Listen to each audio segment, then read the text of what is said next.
Simply tumultuous. No matter how frequently, how recently they've done it, the same old fervent feelings resurface whenever Arsenal and Spurs go toe-to-toe. The more so this close to a major final. Arsenal tonight equalling Liverpool's record of 13 League Cup semi-finals, stick broadly to their adolescent approach. Theo Walcott's renewed fitness means there are 4 teenagers in this 11. Gilberto's inclusion tugs the average age upwards. Johan Djourou returns from loan duty to play his first Gunners game of the season. And upliftingly, Robin van Persie is finally fit to start a domestic game for the first time in more than 3 months.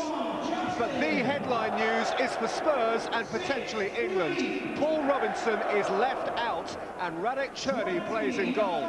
Otherwise, Jamie O'Hara replaces Africa-bound Didier Zokora in midfield. Much Spurs gossip, of course, about the sale or not of strikers. Berbatov plays despite it all. Defoe ponders his future on the bench. Referee Mike Dean, after Chelsea and QPR in the FA Cup on Saturday, patrols his second Capital Cup tie of the week. So great, the parochial pride at stake here. So many the personal issues, so substantial the prize. 3 hours of knockout derby football for the right to play in Wembley's first League Cup final for 8 years. Jim Beglin was a League Cup semi-finalist in Liverpool's double year of 1986. So Jim, Arsenal's depth of youthful brilliance, or Tottenham's sheer desire finally somehow to put one over their old enemy? Well, I think if Tottenham are to do it, then they'll need a mistake-free 180 minutes at the back. And tonight, try to pressurise the Senderos-Djourou pairing for Arsenal. I mean, Berbatov and Keane caused Gallas and Touré problems recently. I think they'll fancy it more tonight. Chimbonda for Berbatov, the central figure of so much talk this week and indeed this month and over recent months. He's won the throw which Chimbonda, himself the subject of much chat today, is taking. His place evidently under pressure given the Spurs' movements in and around the transfer market. Now Hoyt from right back for Arsenal, who are very roughly 4.5 years a man younger. Fabianski has played throughout this League Cup run, the young Polish keeper. Going towards Bentner, who's out-jumped by Ledley King. Followed up by Danielson. First time Walcott involved. Hoyt quickly on with the throw. Gilberto, the senior citizen in the Arsenal side. Walcott twinkle toes. Hoyt. Danielson. Arsenal looking to find the early rhythm of passing, which was just so thrilling to witness at Blackburn in the last round of this competition just before Christmas.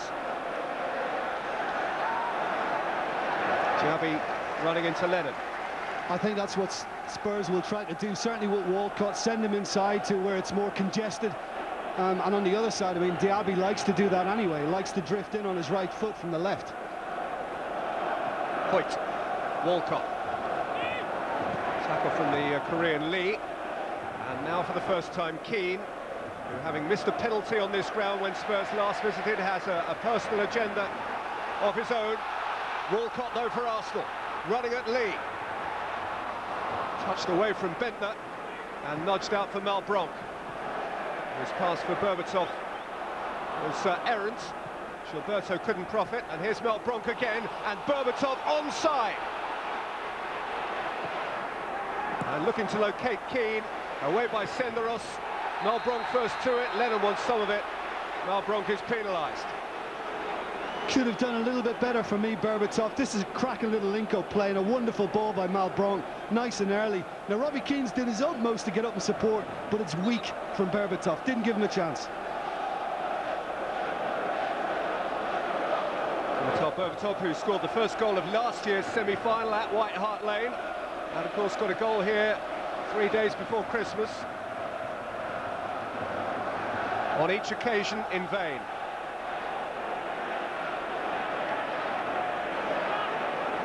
Keane. Genus.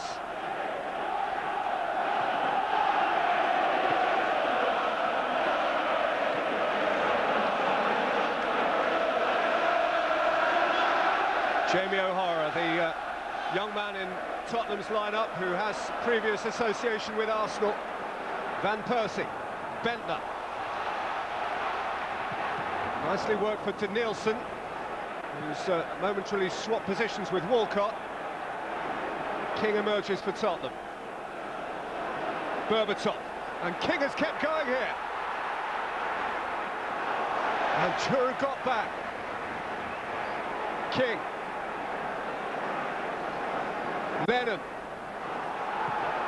Lennon's cross. Behind Berbatov and indeed behind King. It's come out for Malbranque. Giroud away. And cleared by Danielson. It's an extraordinary start. I hate these slow starts to games, don't you? What is the Tottenham captain and centre-half doing, puffing out his chest and buccaneering over the halfway line inside the first 5 minutes of a 3-hour cup tie?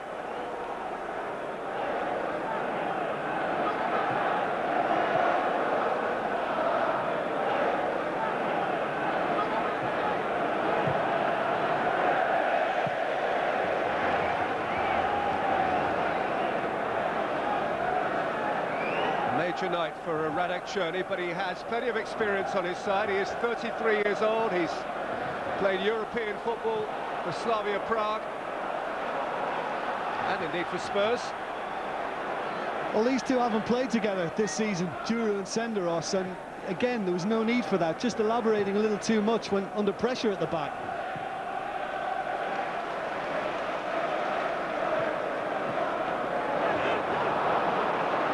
Looking to spin.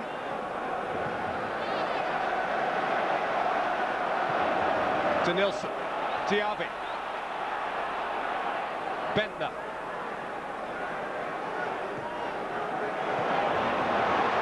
Van Persie, and Hoyt, and Bentner! And a very good save by Cherny.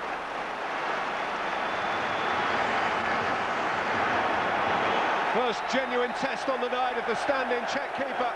Best football we've seen from Arsenal tonight. I mean, it's a cracking little reverse pass from Van Persie. The ball from Hoyt's perfect.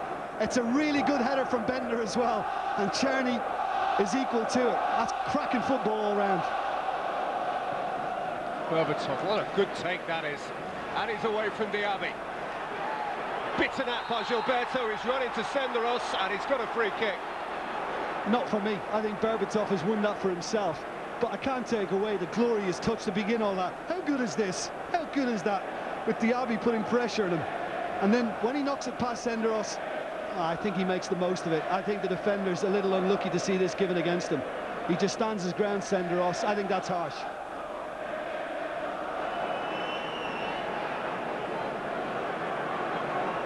Fabianski peering from behind a 5-man wall. Spurs have got two on the end that Arsenal haven't recognised. O'Hara! There was some whip on that. It was a very pure strike. And look at the lateral movement of the ball. And he's aiming for the two on the end of the wall, but basically he just got a little too much on it. Nilsson hurriedly surrounded. O'Hara for Berbatov, and over the top here for Robbie Keane. Senderos got some. Malbranque dragged it wide. With plenty of the goal to aim at. It is the outstanding chance of the game so far, and it's fallen for Tottenham and for Steve Malbranque. Danielson just robbed the possession, just a little sluggish on it. The ball in from Berbatov, fantastic. Keane couldn't control it. That should be 1-0.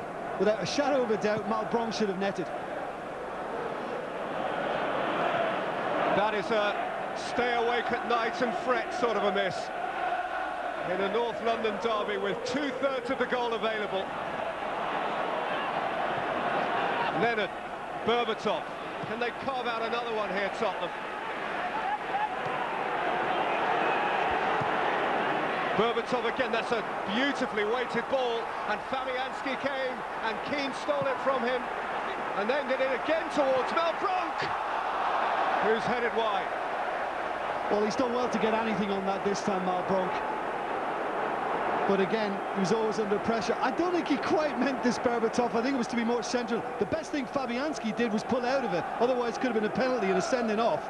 And he does enough, Hoyt, to make it difficult for Malbranque. But I don't think he quite meant the ball in to begin with, Dimitar.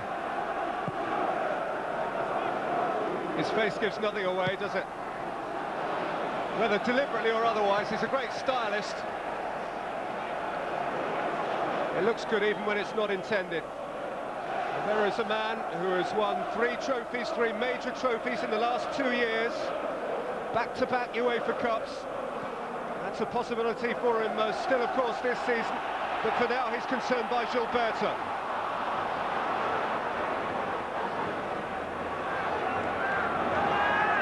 Diaby. Gilberto. Aimed in at Van Persie, who measured an extravagant right-footed Van Basten sort of a volley. Well, incredible, with his right foot as well, to hit the target. Very difficult skill.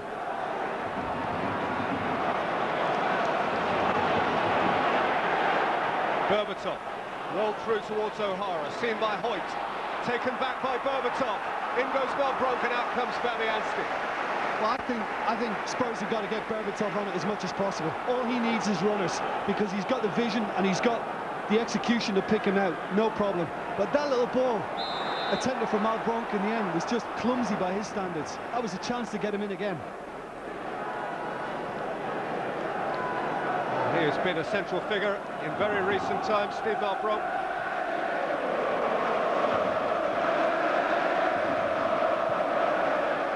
One outstanding chance, one half chance.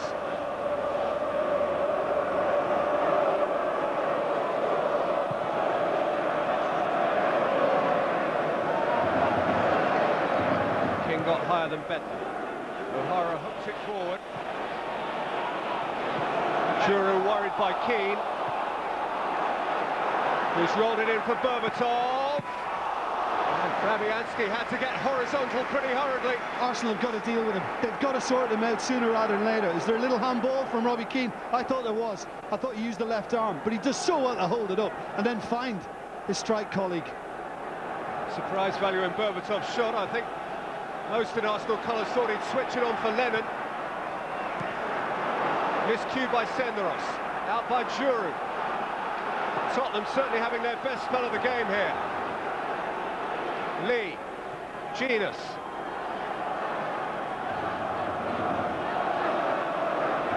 O'Hara, confident, perhaps overly confident. So Danielson couldn't split the Spurs defence with his pass.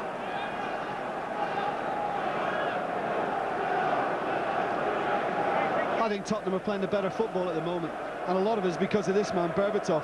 I mean, it's very well struck. Nice height for Fabianski, and it's always at him, so it's not the most difficult save. Berbatov beautifully cushioned, and Keane is onside here, and Genus is waiting, and Spurs are leading at Arsenal.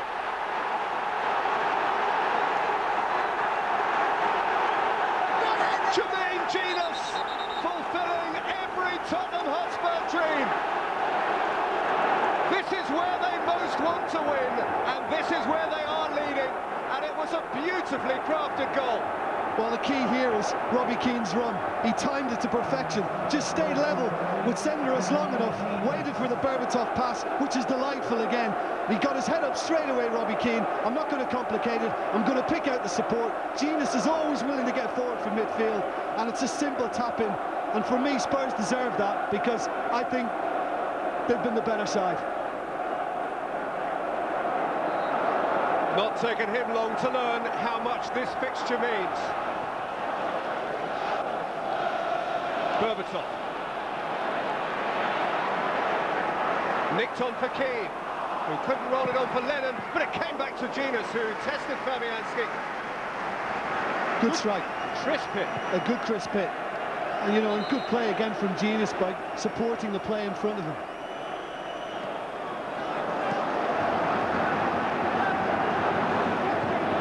Malbronk steering it into the path of Keane, who's held it up for Berbatov.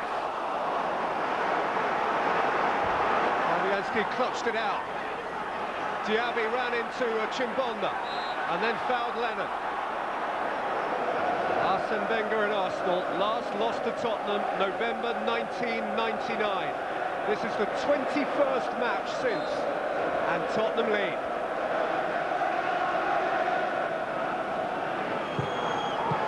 O'Hara's hit it, and it got a flick off Van Persie, which wrong-footed the goalkeeper.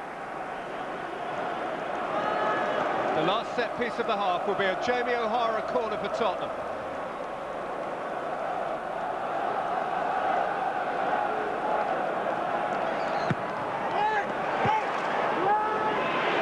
Headed out as far as Malbronk. O'Hara. Seen by Danielson. And then seen for Tottenham by Malbronk. And 47 minutes are up. And you mentioned Malbronk. I mean, and he took his away. What a position they would have been in. That is the case, but this is the situation at half-time. A quarter of the way through, a quite thrilling cup tie. Tottenham lead at Arsenal. Berbatov has made much of the good things happen for Spurs, but Jermaine Genius has scored their goal. At the break, it is Arsenal 0, Spurs 1, and the second half follows. Well, Tottenham struck first, and Arsenal have had to react. In place of Robin van Persie, the mightily in-form Eduardo, and at the back, instead of Johan Djourou, on comes Bakary Sagna. Well, tonight's is Arsenal's 44th competitive game at the Emirates Stadium, and only West Ham have beaten them here so far. How painful would it be if the next to beat them in their spanking new stadium were to be their fiercest rivals, Tottenham? But no question, Jim Beglin, Tottenham are worthy of their lead. Oh, without a shadow of a doubt. I thought they were terrific in the first half and very adventurous going forward, and they really took the game to their hosts. And here's Lennon taking it to them again and driving it against Traore to win a corner just half a minute into the second half. Arsenal's strength, Peter, is their passing and their movement. Arsene Wenger didn't see enough of it in the opening 45. They've got to start producing more.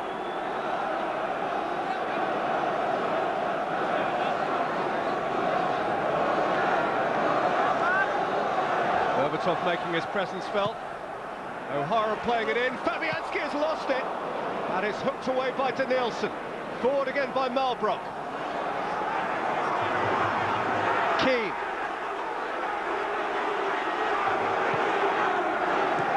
Chimbonda. O'Hara. Malbronk. And behind by Diaby. No harm for Spurs to throw another one in under Fabianski's crossbar, because that was an easy take for the goalkeeper and he messed it up. Say the first time the young Polish really looked fallible. He kept goal terrifically well, I thought, at Blackburn in the quarter-final before Christmas. It'd be remotely surprising if it started to become a little bit feisty.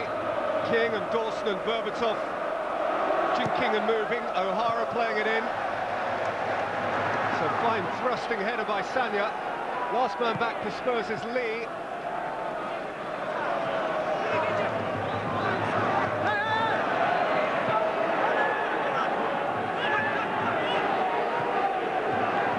O'Hara, Sagna's header out.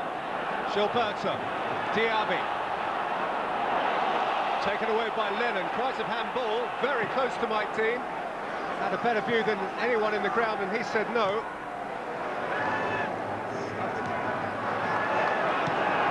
Senderos.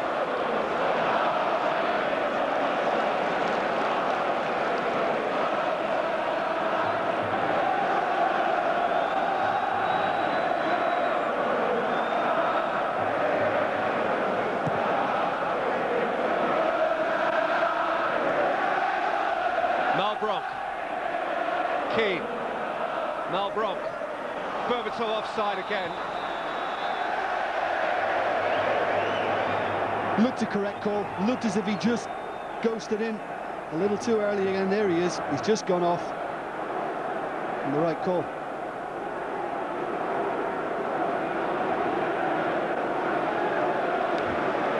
Berbatov hasn't scored in the League Cup yet this season.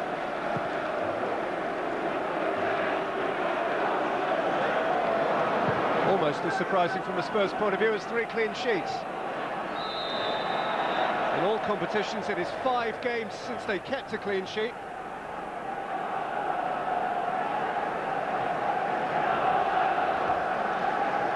But I mean, Spurs at the back now, Peter, have got an entirely different animal in Eduardo, because he's just a natural.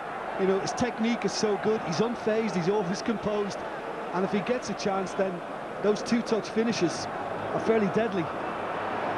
Genius won the header, and Keane got away from Senderos, and Keane hit it wide. Yeah, he's applauded the pass, and it was good. I mean, Arsenal just don't deal with it.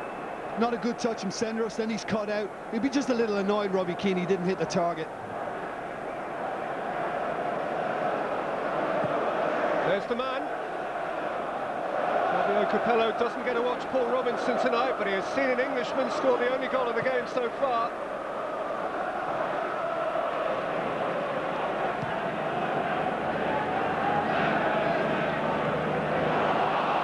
Points mistake. Berbatov's tackle. Spurs with 3-on-3 momentarily here. But Berbatov couldn't locate either Genius or Lennon. And Senderos made good his challenge. Gilberto. I thought Genius was the pass, and Berbatov didn't pick him out. But Hoyt, who's filling in for Giroud, he's tucked inside from right back, is doing the very thing that Giroud did in the first half by getting himself in trouble and making life hard for himself at times.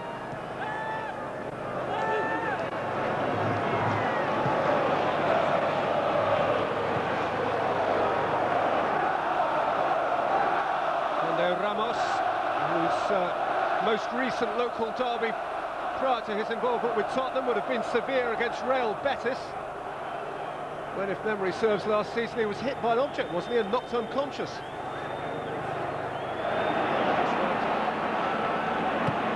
Sanya.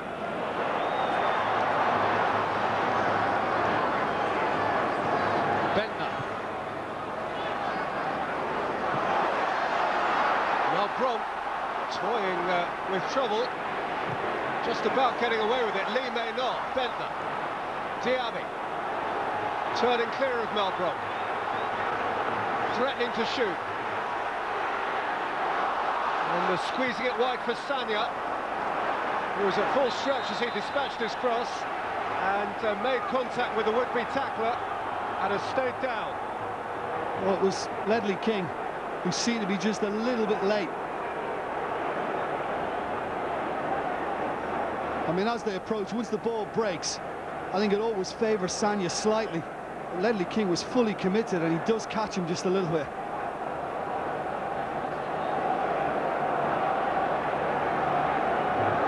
And if that's a foul, it's in the box. It's just a free kick to Arsenal for Ledley King's challenge on Bakary Sanya, which was right on the margin. And Traore has utterly wasted it.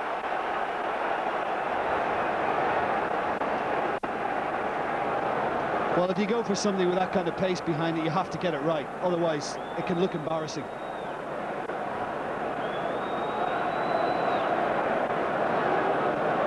The issue, apart from Traore's wastefulness, though, is surely where the offence occurred.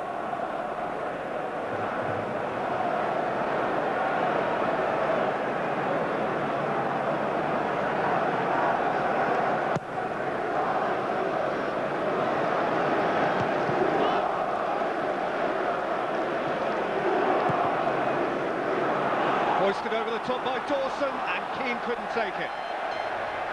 It was a difficult skill for Robbie Keane to execute properly, but he got away with, what was it, another, what looked to me, offside. Bentner. Out by Lee. Senderos. Denilson. Sanya. Lovely exchange with Bentner. Bakary Sanya. Diaby. What a block by Dawson. It's come down for Gilberto. Diaby. And still. Now though Malbron. Berbatov. Lennon herring ahead of him. Berbatov waiting the pass ideally. And Traore standing his ground. Yeah, he just showed too much of it, did Aaron Lennon. But what a block that was before from Michael Dawson. Fantastic defending. Over the top by Denilson. Eduardo's interested.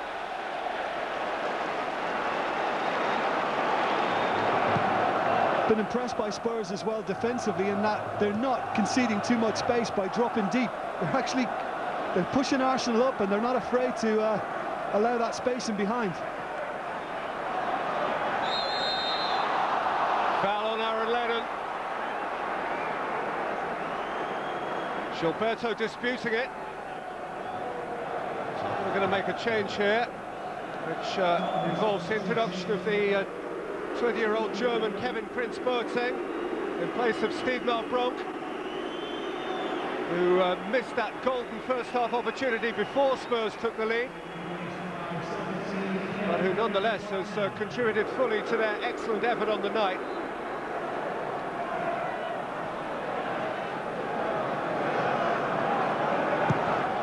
In by O'Hara, and it's spooned up towards Chimbonda, and it's come down for Ledley King, who just couldn't get a toe on it.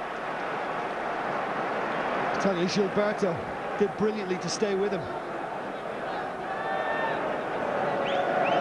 More than 2 years since Ledley King last scored a goal, but largely thanks to Chimbonda's back post leap, he had a sniff of a chance there.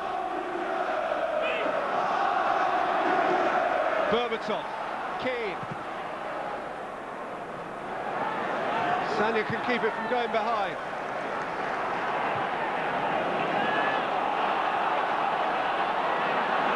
Gilberto.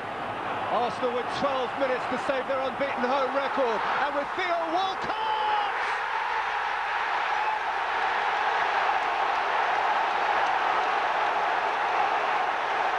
These boys don't know when they're beaten. Well, there's always a way, the Arsenal way. I mean, Gilberto does brilliantly to begin with, and then Eduardo gets his head up, picks out a great run, definitely onside, not a problem with that. But I think the touch comes off Lee. I think he plays the ball back into Walcott, and in the end, from a beautifully worked move, I think it's very, very lucky from Arsenal's viewpoint that it found the net. It didn't look like coming, but what a stroke of luck that is. He didn't know much about that, Walcott.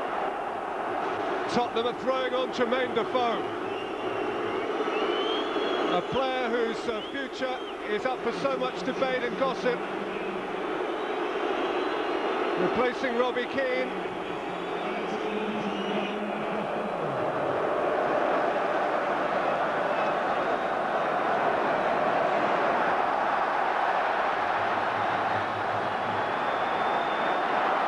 Diaby, Bentner, Sanya. Arsenal want a lead to take down the lane with them. To Nilsson, Sanya, Bentner. Important touch that from Lee. Defoe, Berbatov, the flag has stayed down. Arsenal unsure about that. Lennon's onside now. Defoe wants it. Defoe has lifted it over. His golden moment has gone away. I thought there might have been 2 potential offsides in that move. I think the early one here, no, he's not. He's onside.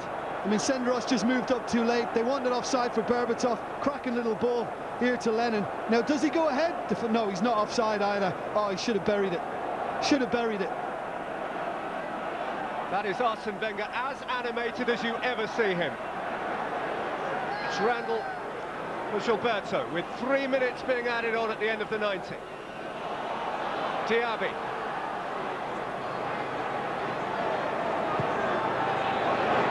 Back for Nilsson, and in for Bentner. Randall, Gilberto, Diaby.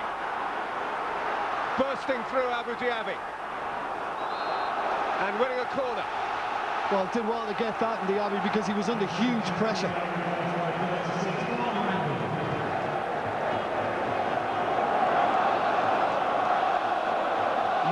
Seconds of added time to play. To Nilsson's corner. Sanya beyond Bentner and down by Eduardo. Oh, it's a really good chance. He just didn't connect properly with it, Eduardo. It could easily have gone in. And had it done, I think it would have been very, very hard on Tottenham. I think they've done really, really well tonight. And certainly on the chances they created, I feel they should have won this game. I think if Arsenal come out of it with a draw, which looks likely, then I think Arsene Wenger quietly will be delighted with it, because Spurs could have won this by more. I just go back to the chances Spurs had, Peter. They could have easily hit 3 tonight, not just the 1.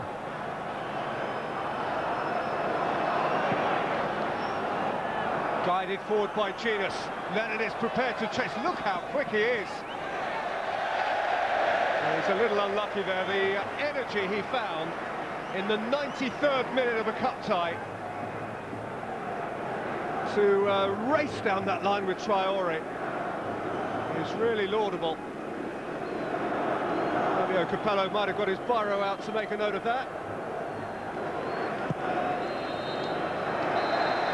Well, it's quits for now. Tottenham still can't beat Arsenal, but they are entitled to feel that perhaps they should have done tonight, and they're certainly entitled to feel that they are still in the cup tie with the second leg to come in a fortnight. Jermaine Genius established the first half lead for Tottenham. Theo Walcott equalised for Arsenal. Beyond those goals, Tottenham certainly had the better chances, but in front of more than 50,000 at the Emirates Stadium, it finished tonight. Arsenal 1, Tottenham Hotspur 1. Coming up after the break, reaction from here, analysis with Robbie Earle, and the best of last night's tie between Chelsea and Everton from Stamford Bridge. And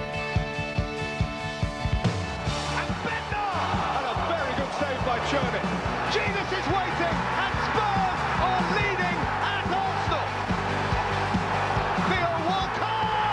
These boys don't know when they're beaten. Defoe has lifted it over. His golden moment has gone away. Gus, is that a missed chance in a funny way? Yeah, some way. Yeah, we missed a great chance to beat Arsenal today. We had the chances.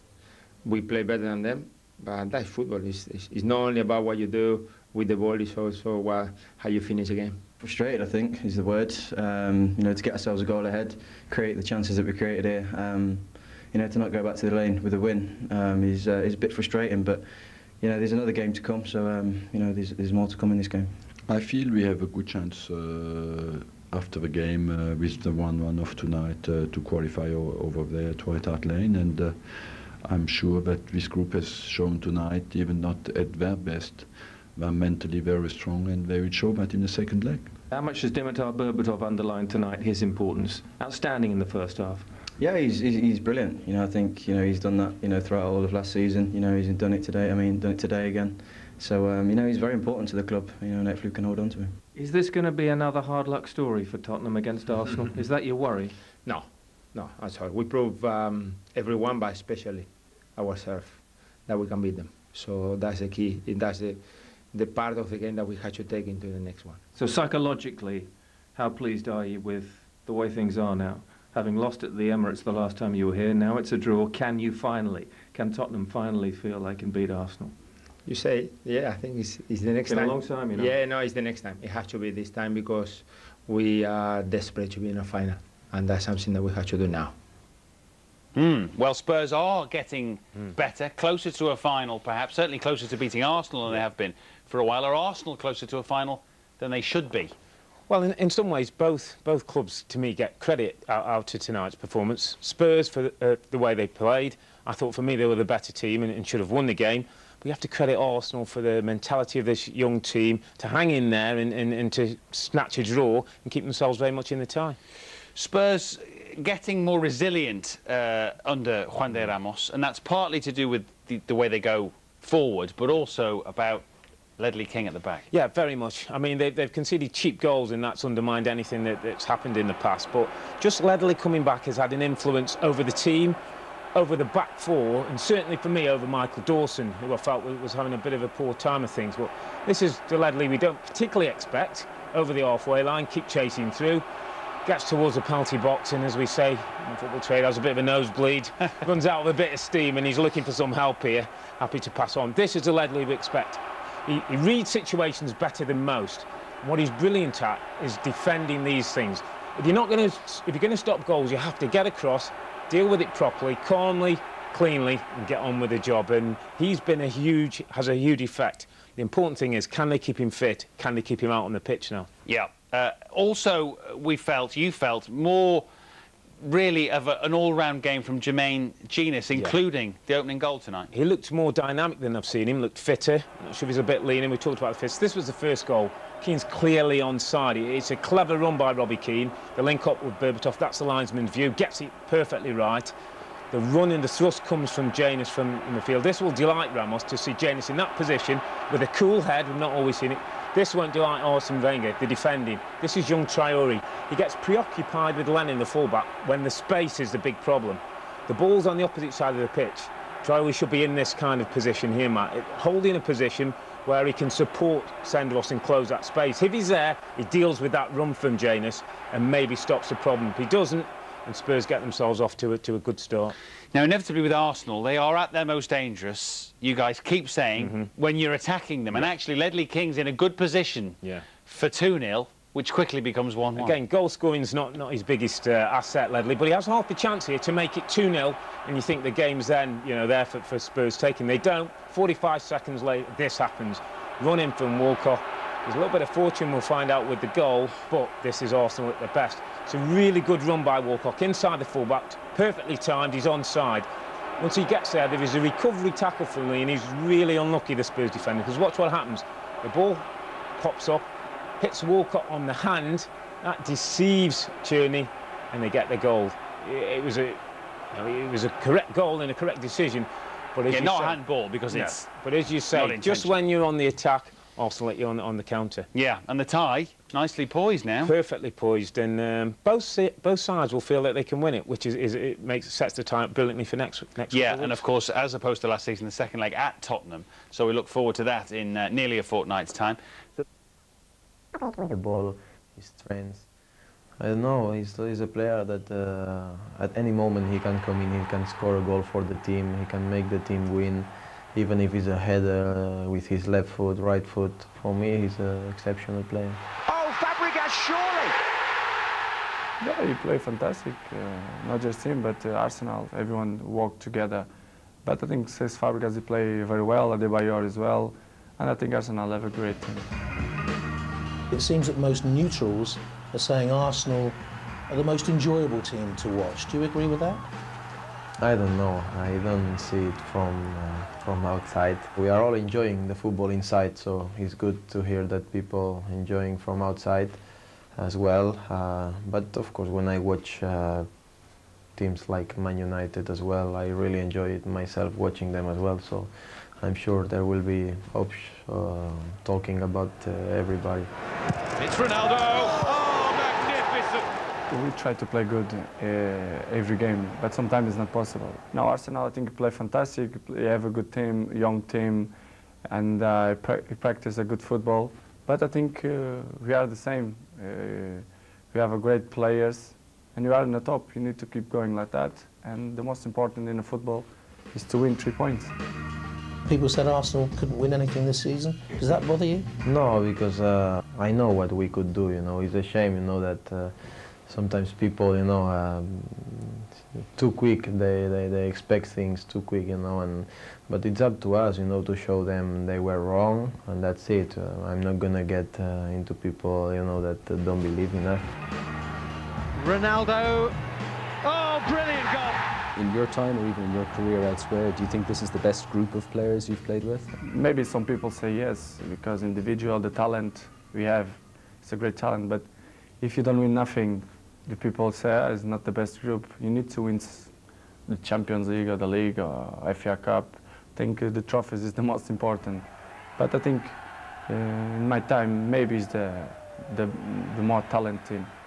To win the Premier League would be amazing, a dream come true, and that's what we are trying to do. Still a long way to go, but of course we believe we can do it, and we will not stop until we can make it. Oh, Ronaldo! I'm enjoyed to play here every game because I play with good players, and for me it's wonderful. I feel very good. I feel happy, and it's good. It's good for me, not just for now, for the present, but the future as well. I think it's very important to grow up with young players and good players. Fabregas! We don't think about the other teams. We just think about Arsenal. If we win every game right now until the end of the season, we will be champions. So that's what we have to do. Two very talented individuals there. Laura, who'd get your vote then for Player of the Season at the halfway stage of the campaign? Ronaldo. Yeah. It's been more influential than Fabregas, you think? Well, no, I think they're just both outstanding players. The thing is with Ronaldo, you just get goals. You can actually argue he's not played as well as last season, but his goals tally is absolutely incredible. The position he plays in the team as well, sensational for me. I think Ronaldo can win a game on his own, possibly more easily than Fabregas. Yeah. Fabregas dictates and influences through the team. And he's added goals. I mean, he's a complete midfielder now. So I've got to go for Fabregas, obviously, my biased opinion. But I think from a midfield point of view, he's the best central midfield player I've seen for a long time. He's got everything. One thing he didn't have was perhaps goal scoring, and he's added that mainly due to the midfield players around him this season, Hleb and Rosicky. And obviously Flamini just sitting behind where Gilberto did. But the two either side of him are just giving that extra little confidence to get the passes in around the box and break into that box, and he's added that to his game. Question for you. Go on. Fabregas or Gerrard? Oh, Fabregas all day long. Yeah. Now you know his line. His nose has just got bigger. No, I would pick Fabregas. Would you? Yeah. Would you agree, Gav? Yeah, I would. Coming through this season, because of what Lee's saying, that adding the goals to his game, I just think he's... but, I mean... So, Laura, what do you He's think? sulking in the corner now, look at him. Is this programme now called The Muppets? Yeah. Been for a while, that's mate. what it was.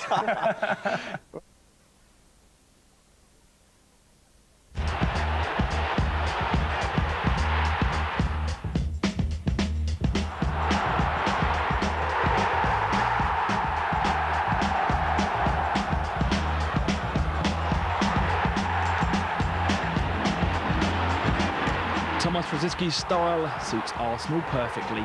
Just 3 goals last season, he's on 5 already this season, which is typical of the difference in the side this time round.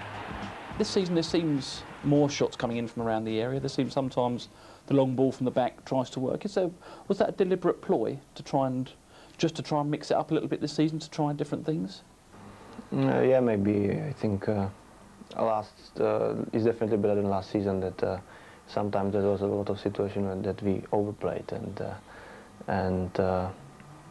I think we found the right mixture of it, and of course that is as well that some of players are more experienced than last year. So, but I think definitely that's better than last year. Is that because the team's ready to try different ways to try and score? Yeah, probably. Of course, we now have we've got Niklas Bentner now. Of course, Adebayor is a very strong lad as well. So this way is as well the way like to score. And yeah, I think it was against Everton when we scored.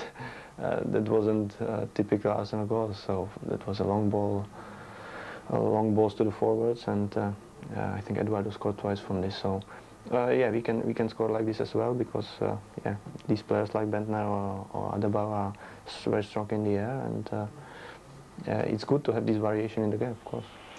He thinks they're over the hiccups in December when he scored the consolation goal as they lost their first game of the season, and Manchester United went top for a while.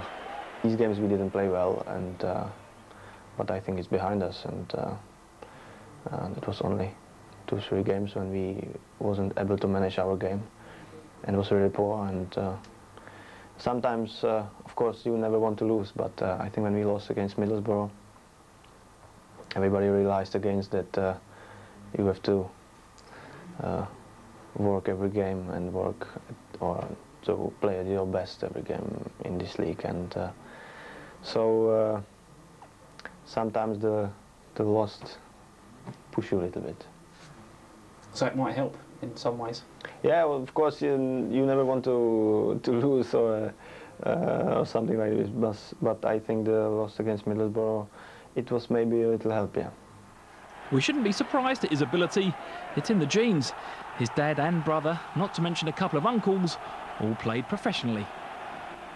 How good a player was Dad? Yeah, my dad was something different. He was left back, and he just was kicking people, so you can't compare it. He was Czechoslovakian Player of the Year. He couldn't have been that bad. No, I don't think so. He was Czechoslovakian Player of the Year. He was once in the national team, but that's what he told me. So I never saw him play, but he told me that he was a left back who did a lot of runs, but he was tough. That's a lovely story. That one of the sides that Prague actually came in for your brother. And Yeah. Dad said, no, if you take one, you take both. Yeah, it was a small present for my brother. So my brother was, in his age, very, very good. He was everywhere when we played. He was best player and best goal scorer. So Sparta Prague wanted to buy him, and yeah, my father said that he can go on leave if they take me as well. So, but I think it wasn't a bad present. He's more than happy, proving his dad's judgment was spot on. And he is one of the big guns that Arsenal will have back against Birmingham City today. Probably a good job, Matt. Do you feel that Arsenal have been a bit flat in recent weeks? Yeah, they haven't lost that spark. I mean, they were brilliant the first few months of the season, Jeff, playing some fantastic football. And maybe the edge has just gone a little bit. But they have missed players at certain times. Adebayor missed a few games. You know, I think they've missed Van Persie a lot as well. You know, good player, but he's a little bit injury prone. I think that will be a bit of a worry for Arsene Wenger. But having Rosicky back will be a big plus for him, because I think he's a super footballer. Yeah, he's out again today because he's got flu, and he's also had another knock on the thigh apparently as well. I just wonder, you know, from that performance, Paul, against Spurs in midweek, where I think most people would accept that Spurs were the better side and probably could, in fact, probably should have won, that maybe Arsenal haven't quite got the depth that we might have imagined earlier in the season. Well, I don't know about that, but you know, I thought Tottenham on the night were slightly the better side. But you know, go back to the Blackburn game, they were absolutely phenomenal, their kids, that night. But then they had Diarra, I think, is an excellent player. Looks like he's going to leave because they can't give him a game and they can't keep him happy. But you know, I think they had a great group of second-string players, and all of them will be knocking at the door. But it's a real tall order, because you know, keeping that little group of players happy once they've experienced the Carling Cup. And playing in bigger games, you want to get in the team then, and it's frustrating that you can't quite break through because there's top-class players in front of you. I think they're a great group of players. Whether or not Arsenal can keep them happy, I don't know. But they have been a little bit flat of late, Arsenal. But when you play the type of football they do at the level they do, every other side's doing everything they can to counteract that, get amongst them, get in their faces, stop them playing. And that's why I think they've decided now and again to turn teams round with the longer ball.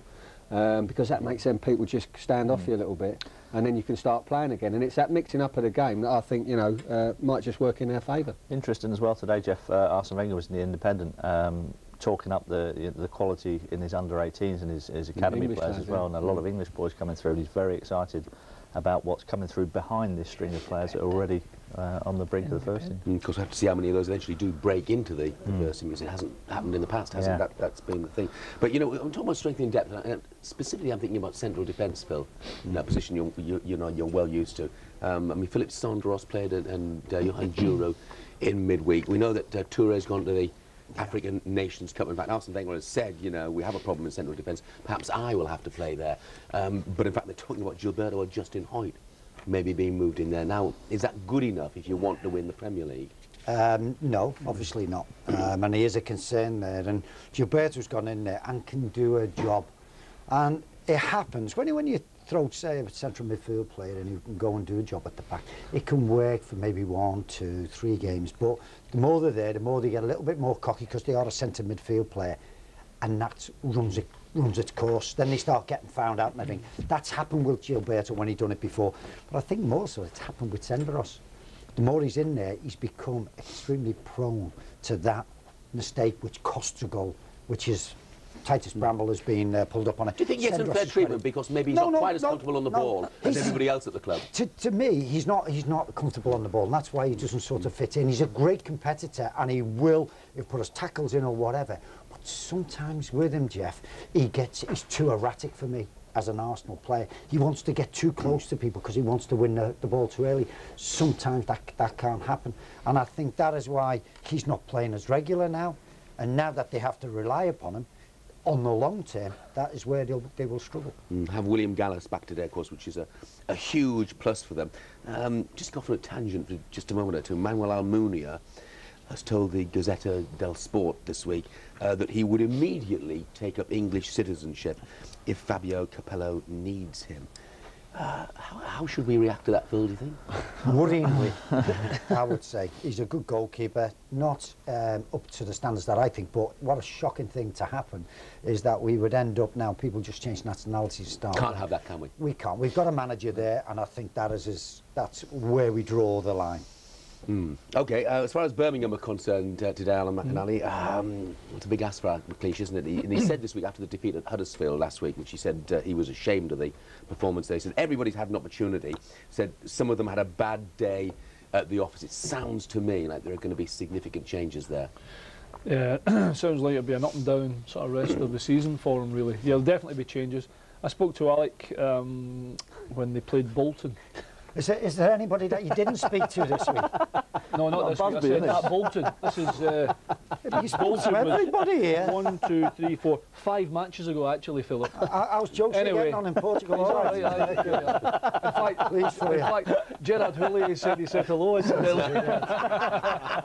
I'm surprised you didn't mention for the Newcastle job, but that's another story. There's going to be changes, and obviously Alec is just what he's got just now. And he's actually looking forward to this January transfer window to try and bring a few new faces in and obviously get rid of some players that he didn't think were good enough. But it's going to be a real roller coaster for him, up and down for the rest of the season. They'll be okay, but it's Alec hasn't even yet begun to put himself. Do you think he's maybe finding there's not quite as much money there as he imagined initially? Because they've been in for David Murphy and been knocked back there, and they've been in as well for James McFadden and been knocked back there. I think Samaras has had a mention as well. I think that's I need to phone him to tell him not to bother about that one. But yeah, I think probably, Jeff. I think he's probably thought there was certainly more funds for him to go in, and I think they're looking for him, certainly in the meantime, to look at maybe a couple of loans and things rather than go out and shell and £3 and £4 and £5 million on players just because the transfer window. Yeah, it's tough. I think it's a bit of an eye opener for Big Ek, and like I say, it'll be a kind of up and down rest of the season. But once himself and